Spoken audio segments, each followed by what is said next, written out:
धन्यवाद सर। नमस्कार साथियों, मैं दिल्ली प्रदेश कांग्रेस कमेटी की ओर से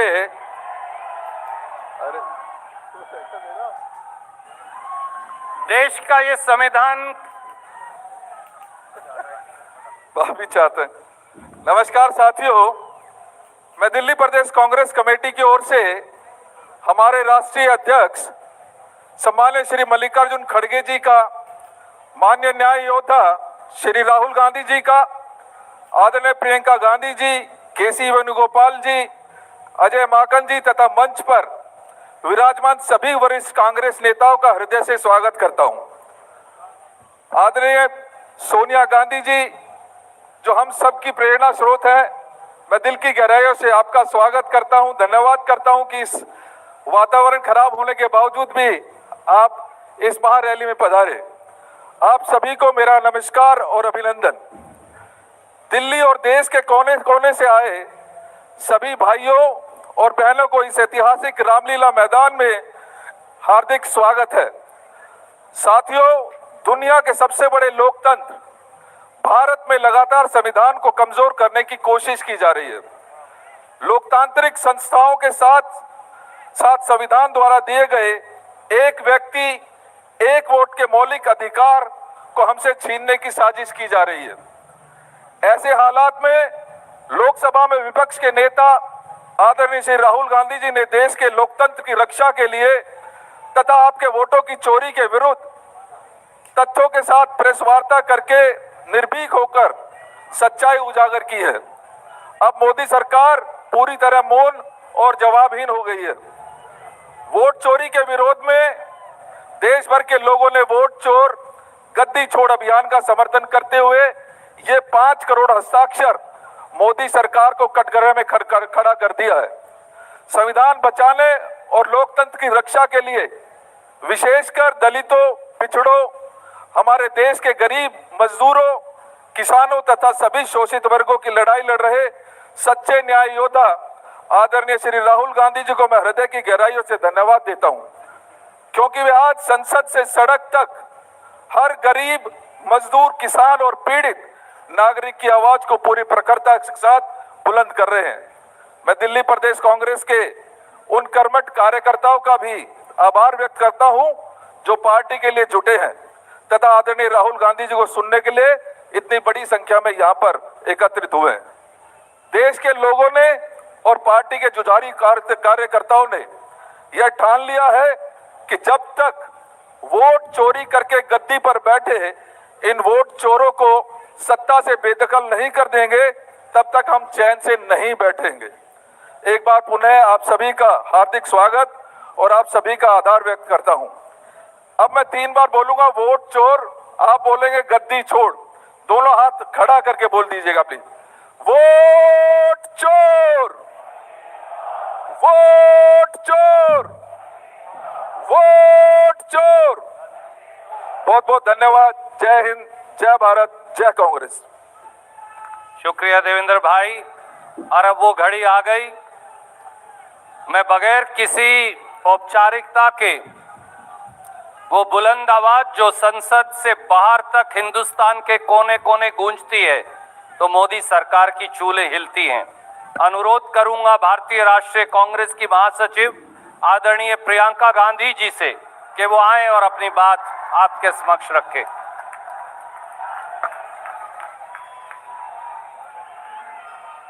आदरणीय अध्यक्ष महोदय श्री मल्लिकार्जुन खड़गे जी, माता जी श्रीमती सोनिया गांधी जी, बड़े भाई श्री राहुल गांधी जी, मंच पर विराजमान सभी वरिष्ठ नेतागण, सभी कांग्रेस के महासचिव, इंचार्ज सचिव, पीसीसी के अध्यक्ष, माननीय मुख्यमंत्री जी, सबका इस सभा में आज बहुत बहुत स्वागत। और मेरे प्यारे कार्यकर्ता भाइयों और बहनों, दिल्ली की हवा में आप सबका स्वागत। खास तौर से मेरे यूपी के जो भाई बहन हैं, आपने बहुत मेहनत की है। आपको बहुत बहुत स्वागत। कोहरे में आप आज सुबह सुबह ठंड में निकले, मैंने आपके वीडियो देखे, आपकी फोटो देखी, इसके लिए बहुत बहुत धन्यवाद। जरा एक बार जोर से, इतनी जोर से नारा लगाइए कि यहाँ से गूंजता हुआ प्रधानमंत्री निवास तक जाए, वोट चोर, वोट चोर, वोट चोर। ये वोट क्या है, इसकी कीमत क्या है हमारे जीवन में, इसको समझना बहुत जरूरी है।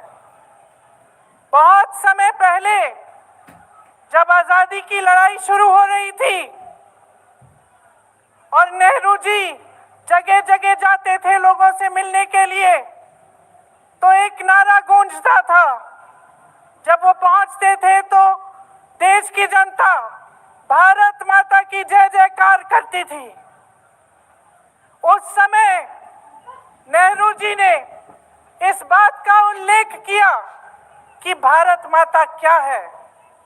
उन्होंने कहा कि भारत की प्राकृतिक संपत्ति, भारत की नदियां, भारत के पहाड़, भारत के खेत तो भारत माता है ही, लेकिन भारत की जनता, भारत का एक एक बेटा, एक एक बेटी, जो इस धरती का पुत्र है, जो इस धरती की पुत्री है, वे सब भारत माता के अंश हैं। वे सब एक तरह से भारत माता ही हैं। और इसी सोच, इसी भावना ने हमारे संविधान को बनाया। इसी भावना ने आप सबको एक एक वोट दिया, जिससे आपका सबसे बड़ा अधिकार सरकार को चुनने का, सरकार को गिराने का आपको मिले। इसी सोच ने, इसी भावना ने इस तरह की संस्थाएं बनाई कि लोकतंत्र को मजबूत रखें। कैसी संस्थाएं थी ये? न्यायपालिका, मीडिया, संसद, ये राजनीतिक दल जिसका हम भाग हैं, विपक्षी दल, सत्ता पक्ष के जो नेता हैं वो, चुनाव आयोग, ये सब जनता के हित की रक्षा के लिए बनाए गए। इसीलिए जब आज हम देखते हैं कि इन सब संस्थाओं को कुचला जा रहा है, तो एक एक भारतवासी को उठना चाहिए, जागना चाहिए और ये समझना चाहिए कि जो वार हो रहा है वो सिर्फ इन संस्थाओं पर नहीं, लेकिन हम सब पर, आप सब पर, एक एक देश के पुत्र पर, एक एक देश की पुत्री पर वार हो रहा है। और इसे समझना बहुत ज्यादा जरूरी है। आज न्यायपालिका दबाव में है। सारी मीडिया, मेरे भाई बहन मीडिया के जो यहाँ खड़े हैं, बेचारे मजबूर हैं। सारी मीडिया या अडानी जी की है या अंबानी जी की है। आज परिस्थितियां ये है कि पिछले आम चुनाव में मुख्यमंत्रियों को जेल में डाला गया, कांग्रेस पार्टी का बैंक अकाउंट बंद कर दिया गया, भ्रष्टाचार के नाम पे तरह तरह के इल्जाम लगाए गए जिसका कोई प्रमाण नहीं है। ईडी भेजी, इनकम टैक्स भेजा, सीबीआई भेजी, और जैसे जैसे जिनका दिल कमजोर था, जो सह नहीं पाए, वो इसकी उनकी पार्टी में शामिल हो गए, वैसे वैसे इनकी वॉशिंग मशीन उनको धोकर उनको पाक बनाती रही। आज संसद को देखिए, संसद को देखिए, मुश्किल से एक सत्र में एक दो बहस होती है। और जब हमने कहा, राहुल जी ने मुद्दा उठाया, खड़गे जी ने मुद्दा उठाया कि हमें बहस करनी है चुनाव पे, एसआईआर पे, जिस तरह से वोट चोरी हो रही है उस पे, तो घबरा गए, मानी नहीं बात।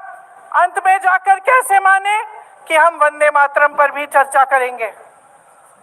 तो हम संसद में ये बहस करते रहे कि राष्ट्रगीत किसका है, राष्ट्रगीत कैसे बना, राष्ट्रगीत क्यों बना, और जो बड़ी बड़ी समस्याएं हैं जिससे आप जूझ रहे हो, बेरोजगारी, महंगाई, पेपर लीक, उसके बारे में चर्चा करने की हिम्मत नहीं है। हिम्मत क्यों नहीं है? क्योंकि अगर इनको एक असली चुनाव लड़ना पड़े, मैं चुनौती देती हूं, एक सही चुनाव लड़ लें, बैलेट पे लड़ लें, तो ये खुद जानते हैं कि कभी नहीं जीत पाएंगे।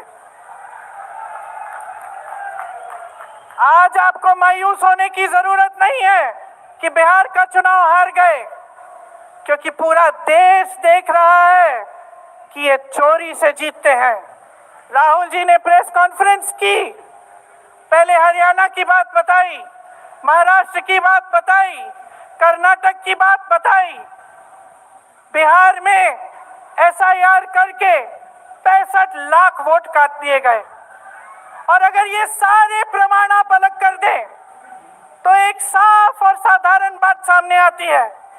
आचार संहिता के समय 10-10 हजार रुपए आप पहुंचा रहे हो, कोई आपको रोक नहीं रहा है। चुनाव आयोग आंख बंद कर रहा है, आंख मूंद रहा है। तो अगर ये चुनाव चोरी नहीं है तो क्या है? इनके पास जवाब ही नहीं है। ये जानते हैं कि आज के दिन जनता इनसे नाराज है। देखिए, हिले हुए लगते हैं। संसद में मैं देखती हूँ आत्मविश्वास घट गया है, आंखों में आंख मिलाकर नहीं देख पाते, सामने से गुजरते हैं तो यूं आंख झुका देते हैं।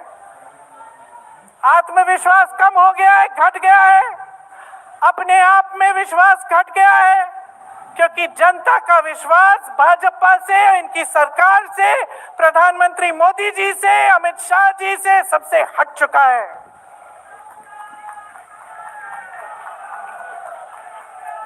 आज इनको चुनाव आयोग की जरूरत है। चुनाव आयोग के बिना ये चुनाव नहीं जीत सकते। और याद रखिए, चुनाव आयोग के जो 3 अधिकारी हैं उनके नाम आप याद रखिए, कभी मत भूलिए इनके नाम, क्योंकि ये आज हम लोकतंत्र पर वार कर रहे हैं। इतिहास में कभी ऐसा नहीं हुआ कि पूरा विपक्ष कह रहा है कि हमें विश्वास नहीं है चुनाव आयोग में, इन चुनाव में हमारा विश्वास नहीं है, ये चुनाव ठीक ढंग से नहीं किए जा रहे हैं। चुनाव की घोषणा से लेकर वोटर लिस्ट, आचार संहिता, प्रचार, मतदान, मतगणना, ईवीएम और नतीजे से तक हर कदम को, हर चीज को संदिग्ध बना दिया है इन्होंने। इनके साथ साथ सारी संस्थाएं इनके सामने झुक गई हैं, सरकार के सामने झुक गई हैं, इनको झुकाया गया है। राहुल गांधी जी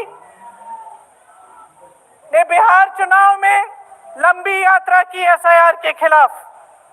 क्यों की? क्योंकि एसआईआर में ये वोट काटकर चुनाव का नतीजा अपने पक्ष में करना चाह रहे थे। अब यूपी में शुरू हो गया है, 3 करोड़ नाम काटे गए हैं यूपी में।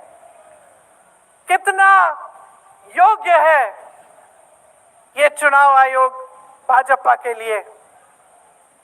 ज्ञानेश कुमार, सुखबीर सिंह सांधू और विवेक जोशी, मेरे साथ बोलिए।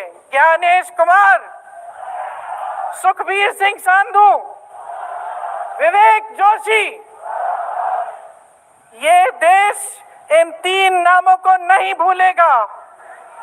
ये चाहे कितने भी बड़े ये कितने भी इंतजाम कर लें इन लोगों को बचाने के लिए, एक दिन इन्हें इस देश को जवाब देना पड़ेगा कि किस तरह से इन्होंने हमारे वोटों का अधिकार हमसे छीनने की कोशिश की, किस तरह से इन्होंने साजिश रची। हर मोर्चे पर ये सरकार विफल है, हर मोर्चे पर। आज डॉलर 90 रुपए का हो गया है, जब 60 रुपए का हुआ था तो कौन रो रहा था सड़कों पे? कौन रो रहा था सड़कों पे? नरेंद्र मोदी जी बार बार कहे जा रहे थे, आज क्यों नहीं बोल रहे हैं डॉलर पे? निर्यात लगातार घट रहा है, आयात महंगा हो रहा है, विदेश नीति फेल हो गई है इनकी, हाथ पकड़ के चलते हैं ट्रंप जी के साथ, बड़े बड़े राष्ट्रपतियों के साथ, लेकिन जब समय आता है तो देश के साथ कोई खड़ा नहीं होता। ये है इनकी विदेश नीति और इनकी नीति कि देश की सारी संपत्ति अपने दो चेलों को, अडानी जी और अंबानी जी को पकड़ा देते हैं। यहाँ देश का नौजवान महंगाई से जूझ रहा है, बेरोजगारी से जूझ रहा है, पेपर देता है, लीक हो जाता है, कोई उसकी सहायता नहीं है, नशे की तरफ जा रहा है, बेटिंग ऐप में पूरे दिन बिताता है। और बेटिंग ऐप चलाया कहां से जा रहा है, कहां से चलाया जा रहा है? सूत्रों के मुताबिक प्रधानमंत्री के ऑफिस में ही एक शख्स ने बेटिंग ऐप के साथ में घोटाले किए हैं। इसकी चर्चा होती है क्या सदन में?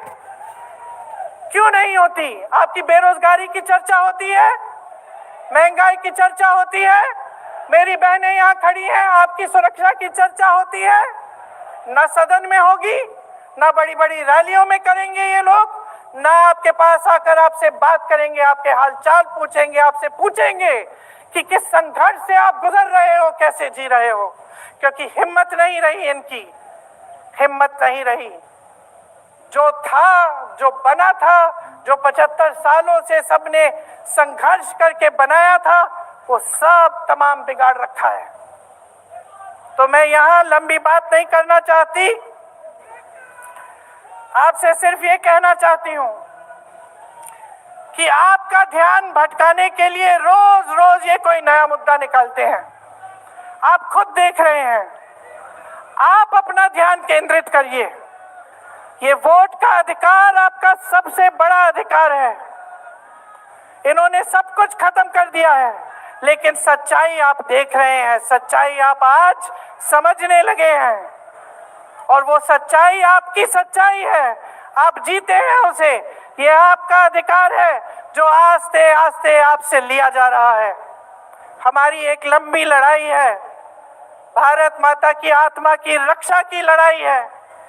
राहुल जी 8000 किलोमीटर की यात्रा करके आए हैं, देश भर में पहले पैदल चले, फिर यात्रा की इन्होंने किस लिए? न्याय के लिए, देश की एकता के लिए। हमारे अध्यक्ष जी खड़गे जी, इस उम्र में मैंने देखा है 47 डिग्री की गर्मी में हेलीकॉप्टर से उतरते हुए ऐसे बड़े बड़े मंचों में पसीने से लथपथ, लेकिन झुकते नहीं हैं, हटते नहीं हैं, चलते रहते हैं। ये है हमारी कांग्रेस की शक्ति। ये वही शक्ति है जिसने स्वतंत्रता संग्राम में हमें आजादी दिलाई। ये वही शक्ति है जो सच्चाई से पीछे कभी नहीं हटेगी। ये वही शक्ति है जो आप सबको यहाँ लाई है, आज आपको ये संघर्ष की शक्ति दी है कि इस माहौल में इस समय आप खड़े रहे अपनी पार्टी के साथ। ये देश की महान जनता है और हम अपना दायित्व समझते हैं, अपना धर्म समझते हैं कि हम आपके वोट की रक्षा करें, संविधान की रक्षा करें और आपके अधिकारों को मजबूत करें। इसलिए आज हम यहाँ आपके सामने आए हैं ये कहने के लिए कि हम लड़ते रहेंगे, हम कभी नहीं झुकेंगे, हम कभी नहीं रुकेंगे। धन्यवाद, जय हिंद। बहुत बहुत शुक्रिया प्रियंका जी। और अब मैं आमंत्रित करूंगा एक ऐसी शख्सियत को, वो जो कभी थकते नहीं, जैसा प्रियंका जी ने कहा, वो जो कभी रुकते नहीं, जिनकी कथनी और करनी में अंतर नहीं। जब जब गरीब पर जहां जहां हमला होगा तो माननीय मल्लिकार्जुन खड़गे जी की आवाज जरूर गूंजेगी। भारतीय राष्ट्रीय कांग्रेस के सम्मानित अध्यक्ष आदरणीय मल्लिकार्जुन खड़गे साहब से कि वो आए और अपना आशीर्वाद हमें दें।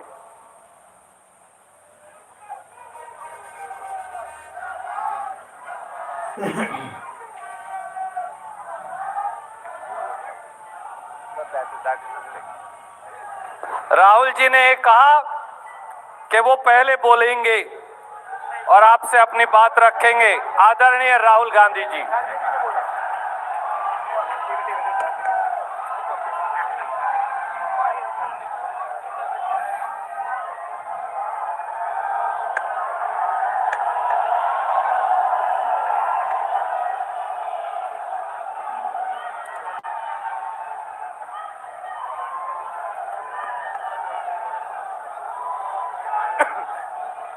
कांग्रेस प्रेसिडेंट मल्लिकार्जुन खड़गे जी,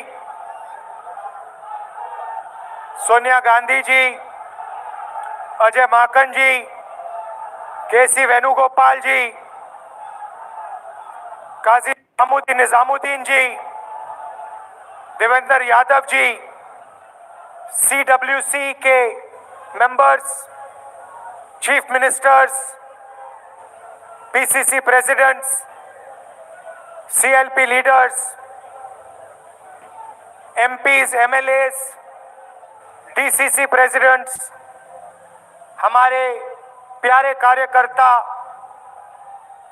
भाइयों और बहनों, देशवासियों, प्रेस के हमारे मित्रों, आप सबका यहाँ बहुत बहुत स्वागत, नमस्कार।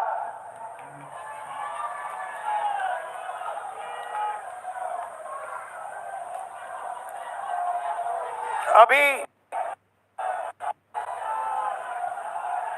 जब मैं गाड़ी में आ रहा था तो गाड़ी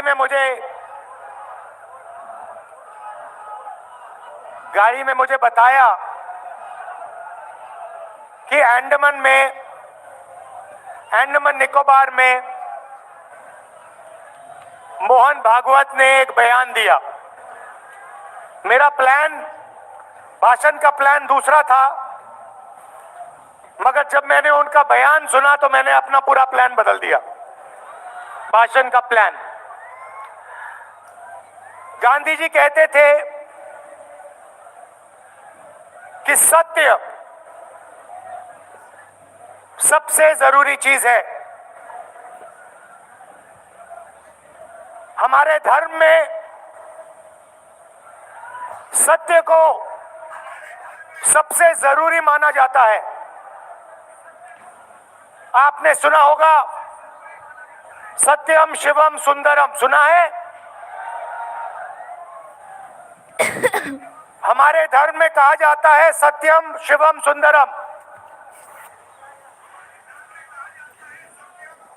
आपने सत्यमेव जयते भी सुना होगा, सुना है? अरे भाई कांग्रेस के कार्यकर्ता हो, सुना है? अब मोहन भागवत का बयान सुनिए।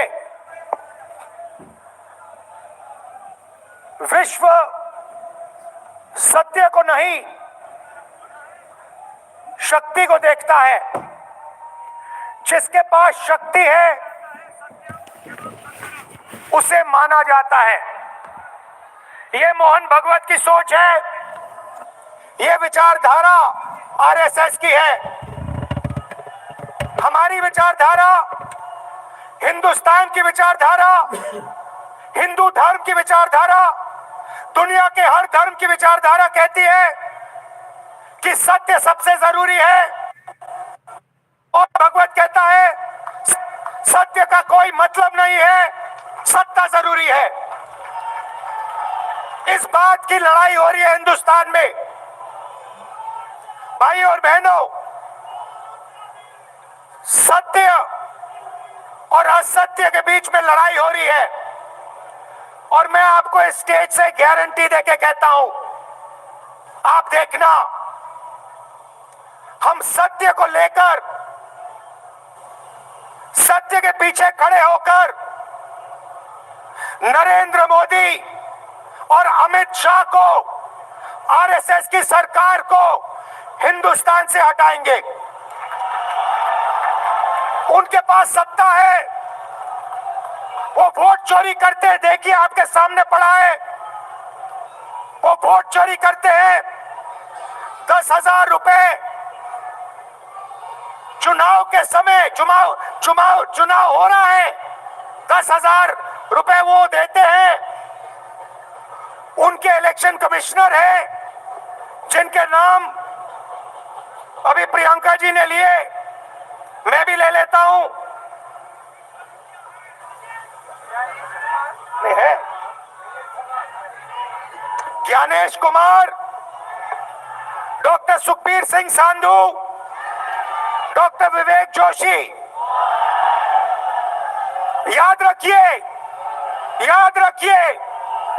ज्ञानेश कुमार, सुखबीर सिंह सांधू, विवेक जोशी। ये जो सत्य और असत्य की लड़ाई हो रही है, इलेक्शन कमीशन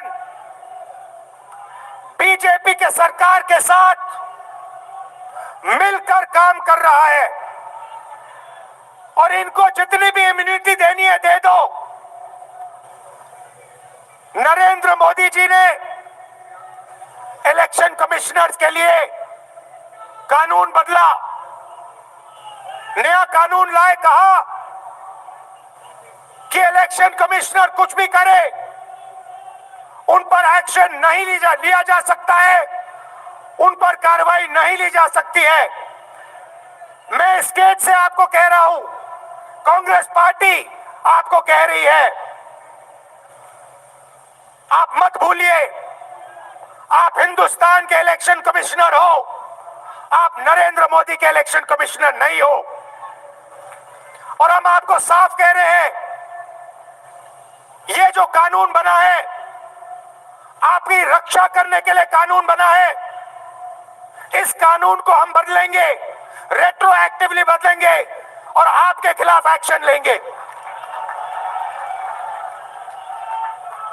क्योंकि हम सच्चाई की लड़ाई लड़ रहे हैं और आप असत्य के साथ खड़े हो। भाइयों और बहनों, हरियाणा से यहां लोग आए हैं, हाथ दिखाइए, ये देखिए हरियाणा से आए हैं। इनके हाथों से चुनाव चोरी किया गया है। ब्राजील की महिला 22 बार हरियाणा की वोटिंग लिस्ट में दिखाई देती है। एक पोलिंग बूथ में एक महिला 200 बार आती है। बीजेपी के नेता यूपी से आकर हरियाणा में वोट करते हैं, उधर भी उनका वोट है, इधर भी उनका वोट है।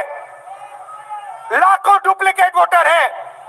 मैंने प्रेस कॉन्फ्रेंस किया और ये जो 3 शख्स हैं, ज्ञानेश कुमार, सुखबीर सिंह सांधू, विवेक जोशी, इन्होंने कोई जवाब नहीं दिया। हमने एलिगेशन किया, हमने उनसे सवाल पूछा, आप हमें समझाइए ब्राजील की महिला कैसे वोटर लिस्ट पे, एक महिला 200 बार क्यों आती है, एक घर में 500, 600, 700 वोटर क्यों मिलते हैं, उत्तर प्रदेश से बीजेपी के नेता हरियाणा में वोट क्यों डालते हैं, कोई जवाब नहीं मिला। और पार्लियामेंट हाउस में कुछ ही दिन पहले कांपते हुए, ऐसे हाथ कांप रहे थे, अमित शाह जी उनकी सफाई देते हैं। आपने देखा होगा, देखा, मैंने उनको सीधा चैलेंज किया कि आइए पार्लियामेंट में, आपने मेरी प्रेस कॉन्फ्रेंस की बात की, आइए डिबेट करते हैं, देश को दिखाते हैं सच कौन बोल रहा है। ये आप भूलिए मत, ये देश सच का देश है, सत्य का देश है। आपके पास सत्ता आज है, आप पावर में है, इसका कोई मतलब नहीं है।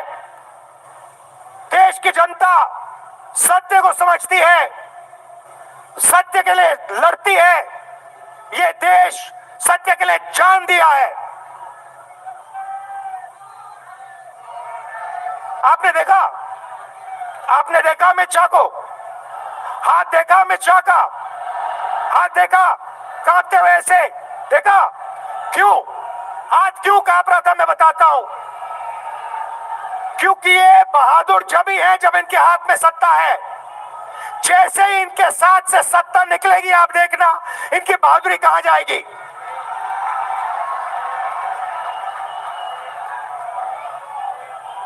और ये भाइयों और बहनों, ये 2-3 अरबपतियों के लिए काम करते हैं। ये जो सारे के सारे कागज के ढेर हैं, ये जो सिग्नेचर्स हैं, ये कहां से आए? ये देश की जनता से आए। देश के कोने कोने में नारा चला है, वोट चोर, वोट चोर। तो ये देश की सच्चाई है। ये 6 साल का बच्चा, 90 साल का बुजुर्ग, ये सब जानते हैं कि नरेंद्र मोदी, अमित शाह वोट चोरी करके चुनाव जीतते हैं। कर्नाटक में हमने दिखाया लोकसभाएं चोरी की गई, महाराष्ट्र में दिखाया वोटर डिलीशन हुआ, वोटर एडिशन हुआ, लाखों वोट इधर से गायब हो जाते हैं। महाराष्ट्र में लाखों वोट ऐड हो जाते हैं। हम इलेक्शन कमीशन से पूछते हैं, कोई जवाब नहीं मिलता। मगर शायद टाइम लगे, देखिए शायद टाइम लगे, मगर हिंदुस्तान में सत्य की जीत होने वाली है। और अमित शाह जी, मोदी जी, जितने भी आपको भाषण देने हैं आप दे दीजिए। अंत में इस देश में सत्य की जीत होती है। महात्मा गांधी ने हमें रास्ता दिखाया था, उस रास्ते पर हम चलते हैं और सत्य से आपको निकालेंगे। नफरत से नहीं, हिंसा से नहीं, सत्य और अहिंसा के साथ हम नरेंद्र मोदी और अमित शाह को हरा के दिखाएंगे। देखिए, आपने देखा होगा, मैंने अमित शाह की बात की, मगर आप मोदी जी का चेहरा देखिए, अच्छी तरह देखिए। जो मेरी बहन ने कहा, मोदी जी की कॉन्फिडेंस खत्म हो गई है। आपने देखा, वो भी जानते हैं कि हमारी वोट चोरी पकड़ी गई है और अब बस थोड़ा सा समय बचा है, थोड़ा सा समय बचा है, पूरे देश को हमारी सच्चाई पता लग जाएगी। भाइयों और बहनों, ये वोट चोरी सिर्फ वोट की चोरी नहीं है। सबसे पहले ये इस संविधान पर, अंबेडकर जी के संविधान पर आक्रमण है। इस संविधान में लिखा है एक व्यक्ति को एक वोट मिलना चाहिए। तो सबसे पहले वोट चोरी अंबेडकर जी के संविधान पर आक्रमण है। और वोट चोरी करके ये सरकार चलाते हैं। छोटे व्यापारियों को इन्होंने खत्म किया, गलत जीएसटी लागू की, नोटबंदी की, बेरोजगारी, ये पोल्यूशन देखिए, ये सारा का सारा इसीलिए हो रहा है क्योंकि ये वोट चोरी कर रहे हैं। क्योंकि अगर ये वोट चोरी नहीं करते तो आप इनको 5 मिनट में सरकार से निकाल देते। ये सच्चाई है। भाइयों और बहनों, मैं कांग्रेस पार्टी के कार्यकर्ताओं को दिल से धन्यवाद करना चाहता हूं। इस देश में 2 विचारधाराओं की लड़ाई है। एक आरएसएस की विचारधारा,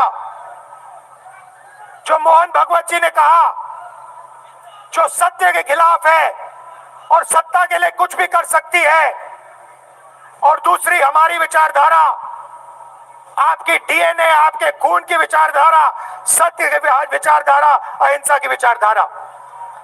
और आप बिना डरे धूप में, आंधी में, तूफान में, बारिश में आप कांग्रेस पार्टी की विचारधारा के लिए लड़ते हो। जैसे आपके डीएनए में सत्य है, वैसे उनके डीएनए में असत्य और वोट चोरी है। भाई और बहनों, आप घबराओ मत, आप घबराओ मत। अंत में इस देश में सत्य की जीत होगी और सत्य से हम नरेंद्र मोदी और अमित शाह और आरएसएस की सरकार को हटाएंगे। आप सबका दिल से धन्यवाद। नमस्कार, जय हिंद। बहुत बहुत शुक्रिया राहुल जी। और अब मैं अनुरोध करूंगा अखिल भारतीय कांग्रेस कमेटी के अध्यक्ष, हम सबके आदरणीय मल्लिकार्जुन खड़गे साहब से कि वो आए और अपना आशीर्वचन हमें दें। आदरणीय खड़गे साहब।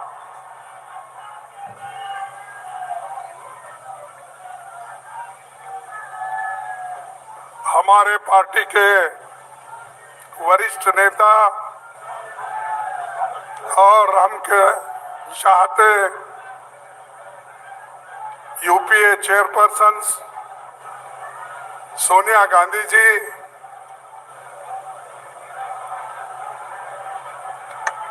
हमारे लोकसभा के नेता जोश के साथ अभी राहुल गांधी जी ने अपने विचार आपके सामने रखे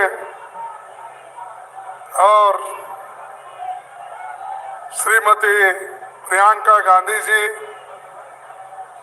वेणुगोपाल जी, अजय माखन जी और इस मंच पर बैठे हुए सभी नेतागण और यहाँ पर पधारे हुए हमारे भाइयों बहनों, नौजवान साथियों और युवा मित्रों, मैं ज़्यादा कुछ आपके सामने बहुत से मुद्दे नहीं रखना चाहता।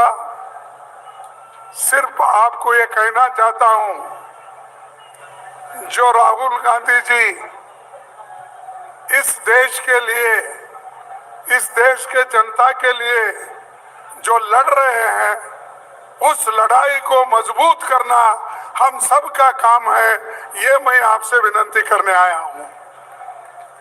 अगर आप उन विचारों को मजबूत नहीं करेंगे, समझो ये आपका नुकसान है, देश का नुकसान है, उनका कोई नुकसान नहीं है। अरे देश अगर बचाना है, तुम अपने वोटों को बचाना है, अपने वोटों को अगर सुरक्षित रखना है, अपने हकूक को मजबूत करना है, इस संविधान को अगर बचाना है, तो आप काम कर सकते हो अपने लिए। हमारे काम को, हमारे विचारों को आगे ले जाने का काम राहुल गांधी जी कर रहे हैं, सोनिया गांधी जी कर रहे हैं, आज प्रियंका जी भी कर रही है। तो ये हमारी जिम्मेदारी बन सकती कि हम एक होकर उनके विचारों को मजबूत करें, साथ ही साथ कांग्रेस पार्टी की जो विचारधारा है उसको लेकर आगे बढ़े। कांग्रेस पार्टी की विचारधारा ही देश को बचा सकती है।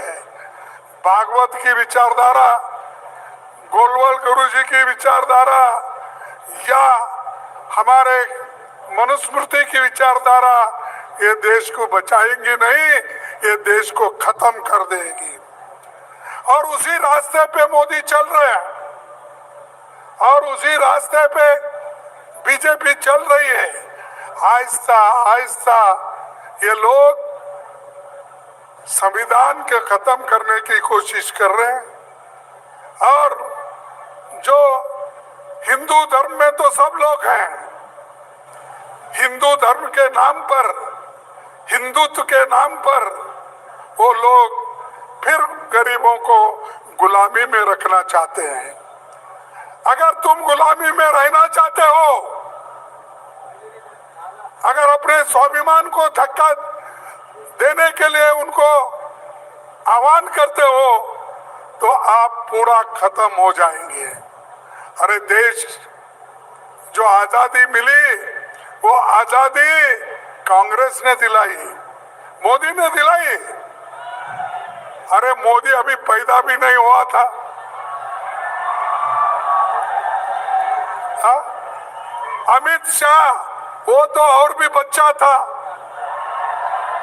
अरे ये लोग हमारे खिलाफ बात करते हैं, नेहरू के खिलाफ बात करते हैं, गांधी के खिलाफ बात करते हैं, अंबेडकर के खिलाफ बात करते हैं। वल्लभ भाई पटेल और नेहरू जी के बीच में वो लोग झगड़ा लगाने चाहते विचारों का, ये नहीं होने देंगे। और दूसरी तरफ वोट चोरी, ये गद्दार लोग हैं, इन गद्दारों को आपको हटाना होगा।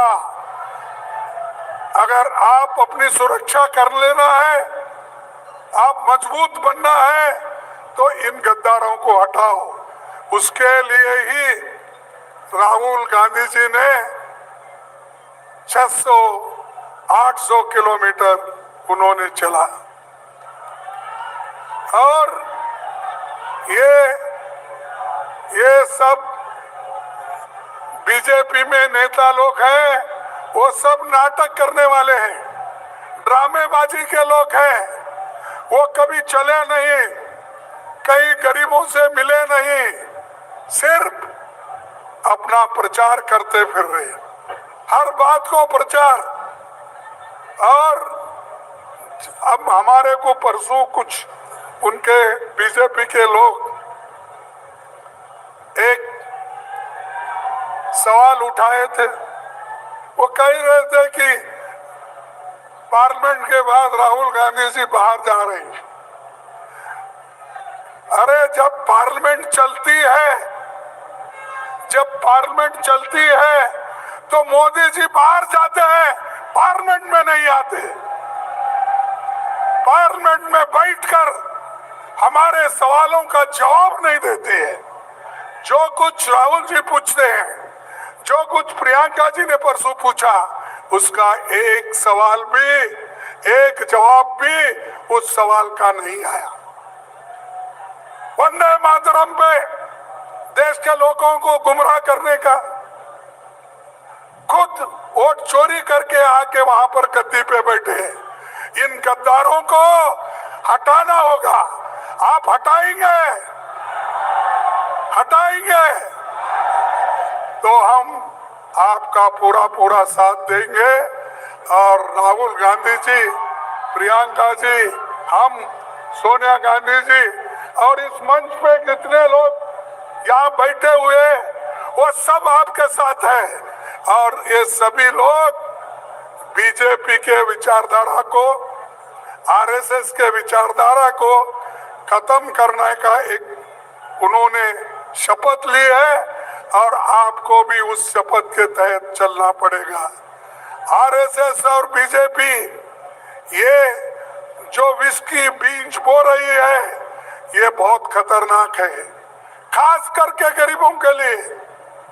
मैं किसी जात पात की बात नहीं बोल रहा हूं, चाहे एससी हो, एसटी हो, ओबीसी हो, जनरल लोग हो, किसी जात के लोग।